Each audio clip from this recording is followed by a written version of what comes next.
Papuri sa Diyos Ama, pagkat ipinahayag niya, hari siya ng mga aba.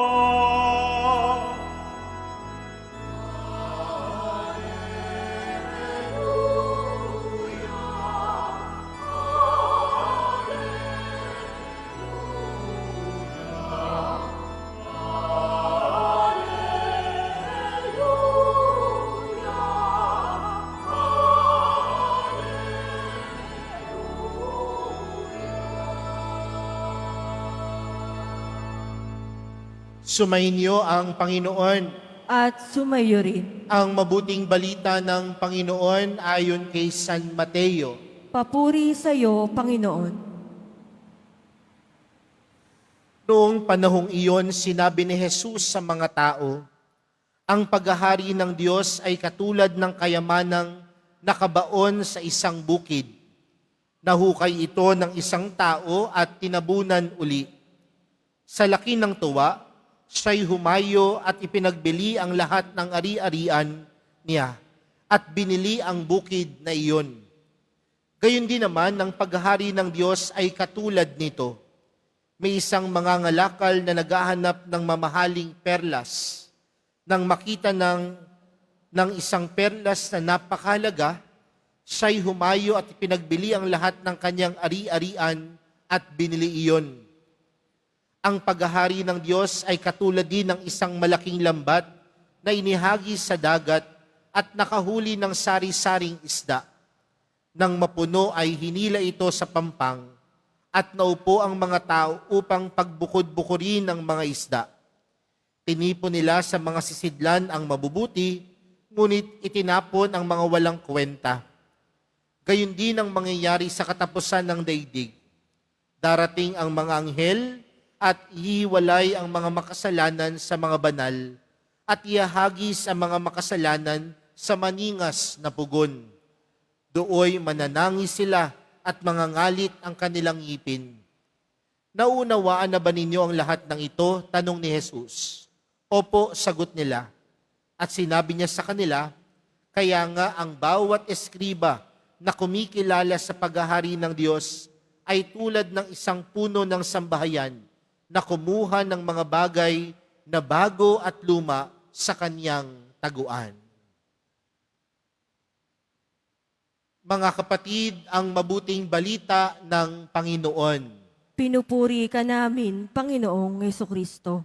Magsiupo muna po ang lahat. Magandang umaga po sa inyong lahat. Pwede bang batiin ang katabi ng magandang umaga?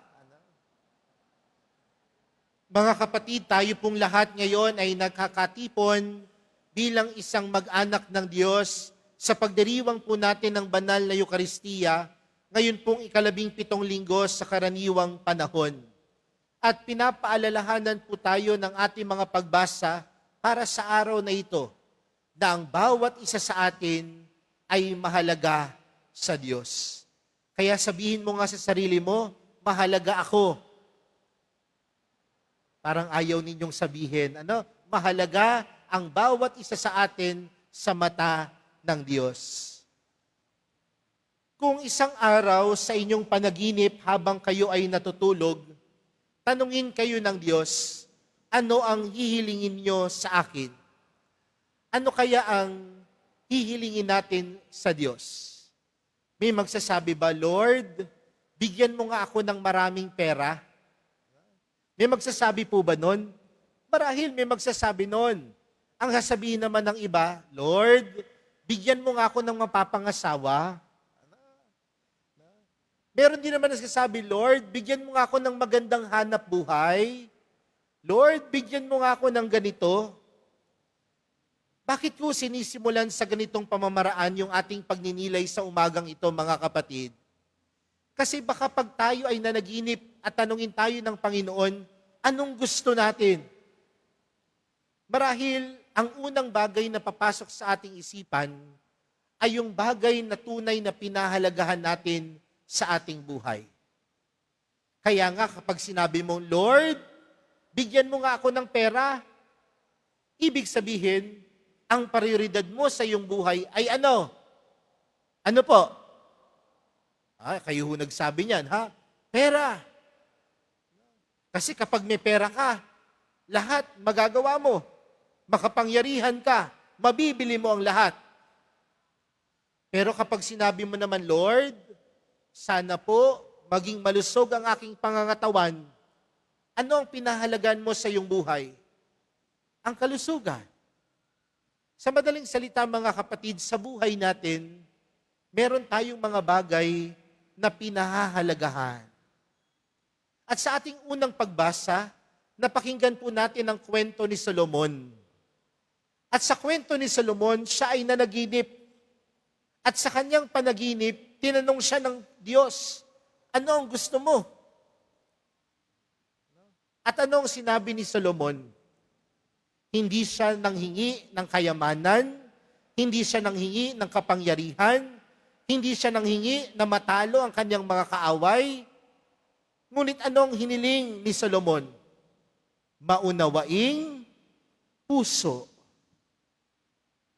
Upang ang kanyang maunawaing puso magdulot sa kanya na malaman kung ano ang mabuti at maiwasan kung ano ang masama. Mga kapatid, sa buhay natin, meron tayong mga bagay na pinahahalagahan.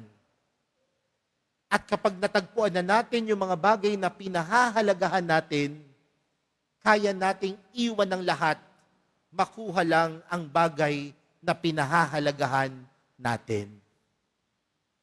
Sabi po nila, tayo daw po ay merong 3 bagay na pinahalagahan o 3 bagay upang malaman natin kung ano talaga ang pinahalagahan natin sa ating buhay.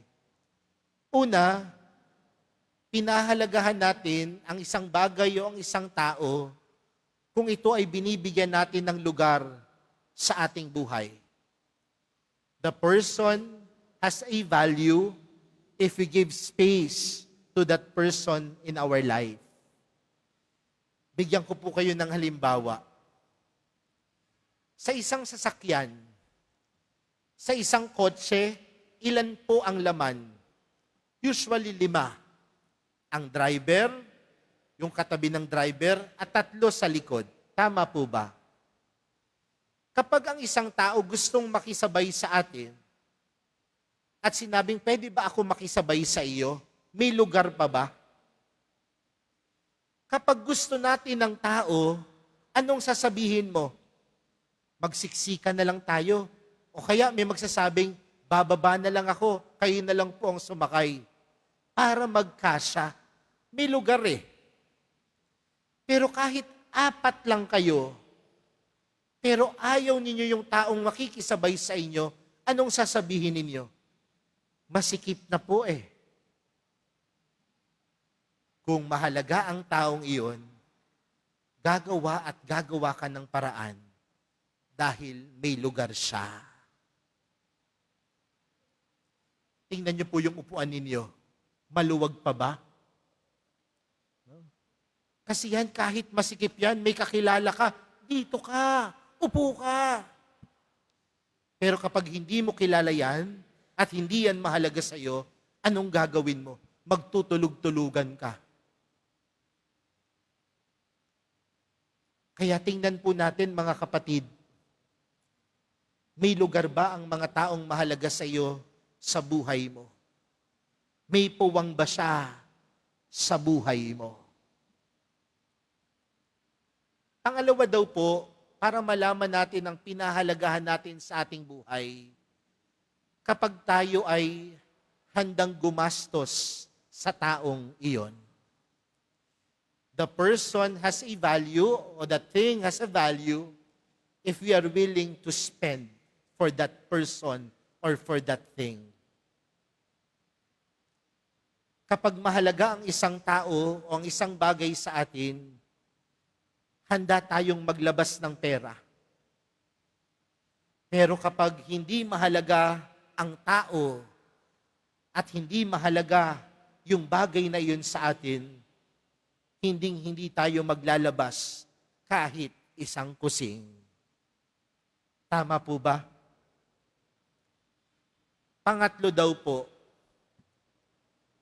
kapag pinapahalagahan daw po natin ang isang tao at isang bagay, kapag ang taong ito, ang bagay na ito, ay pinaglalaanan natin ng oras at panahon. Tingnan po natin mga kapatid, ilang oras po meron sa isang araw? 24 oras. Ilang oras po kayong natutulog?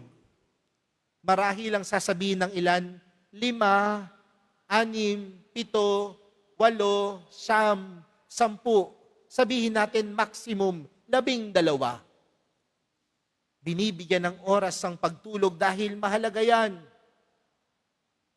Ilang oras po kayong nagchichismisan? Depende. Sa mga magulang na nandito, ilang oras ang kaya niyong ibigay sa inyong mga anak? Sa inyong mag-asawa, ilang oras ang kaya niyong tiisin para ibigay ang oras ninyo sa isa't isa?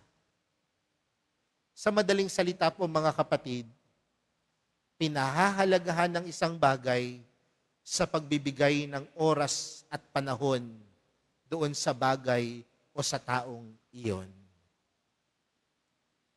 Pero mga kapatid, tingnan po natin, pinahalagahan po ba natin ang Diyos? At kung pinahalagahan natin ang Diyos, ibig sabihin dapat ang Diyos may lugar sa ating puso. Kung pinahalagahan natin ang Diyos, mga kapatid, dapat ang Diyos pinagkagagastusan din natin. Hindi dahil malakas tayong magbigay sa simbahan, kung hindi dahil marunong tayong tumulong sa nangangailangan. Kung mahalaga ang Diyos sa iyo, may oras ba ang Diyos sa buhay mo? Sa atin pong ibanghelyong napakinggan, may 2 talinghagang ibinanggit ang Panginoon. Ang una, sabi ng Panginoon, ang paghahari ng Diyos ay katulad ng kayamanang nakabaon sa isang bukid. Nahukay ito ng isang tao at tinabunan uli. Sa laki ng kanyang tuwa, siya'y humayo at anong kanyang ginawa? Ipinagbili ang lahat ng ari-arian at binili niya ang bukid na iyon. Ano yung pangalawang talinghagang binanggit ng Panginoon? Sabi niya, may isang mangangalakal na naghahanap ng mamahaling perlas. Nang makita niya ang isang perlas na napakahalaga, siya'y humayo at ipinagbili ang lahat ng kanyang ari-arian at binili ang bukid na iyon. Kung natagpuan mo na ang pinakamahalaga sa iyong buhay, ang lahat, wala na dapat kabuluhan. Sa madaling salita mga kapatid, para sa buhay pananampalataya natin, kung natagpuan mo na ang Panginoon, siya ang magbibigay ng kabuluhan sa iyong buhay. Uulitin ko po, kung ang tinuturo ng mundo, kapag natagpuan mo na ang pinakamahalaga sa iyong buhay, lahat ng bagay walang magiging kabuluhan. Pero sa buhay pananampalataya natin, kapag natagpuan mo na ang Diyos, siya ang magbibigay ng kabuluhan sa iyong buhay. Bakit? Sabi sa ating ebanghelyo, sa dulo, paghihiwalayin ang mabuti at ang masama. At anong sabi sa talinghaga ng Panginoon? Ang masama, itatapon. Ang mabuti, titipunin. Pero mga kapatid, mahalaga ka sa Diyos. May halaga ka sa Diyos. At kung ikaw ay may halaga sa Diyos, mga kapatid, ibig sabihin, hindi ka niya itatapon. Kaya kung gano'n ang pagtingin sa atin ng Diyos, mga kapatid, tanungin natin din ang ating mga sarili. May halaga ba ang Diyos? At kung may halaga ang Diyos sa ating mga sarili at buhay, mga kapatid, bigyan natin siya ng lugar, paglaanan natin siya ng panahon at oras, at handa tayong tumulong sa mga taong nangangailangan. Sabi nga po sa ating Salmo Responsorio, iniibig ko ng lubos tanang utos mo, poong Diyos. When we start to value God in our life, He gives meaning to everything that we do. Kung ang tinuturo muli ng mundo, kung natagpuan mo na ang pinakamahalaga, wala nang kabuluhan ng ibang bagay. Pero kapag natagpuan mo na ang Diyos, kapag natagpuan mo na ang Diyos, siya ang magbibigay ng kabuluhan sa iyong buhay. Mga kapatid, sa pagpapatuloy po ng ating banal na misa para sa araw na ito, pinapaalalahanan tayo, mahalaga ka sa Diyos. Mahalaga ka sa mahal na pong Jesus Nazareno. Kaya kung mahalaga tayo sa Diyos, dapat din maging mahalaga ang Diyos sa buhay natin. Amen.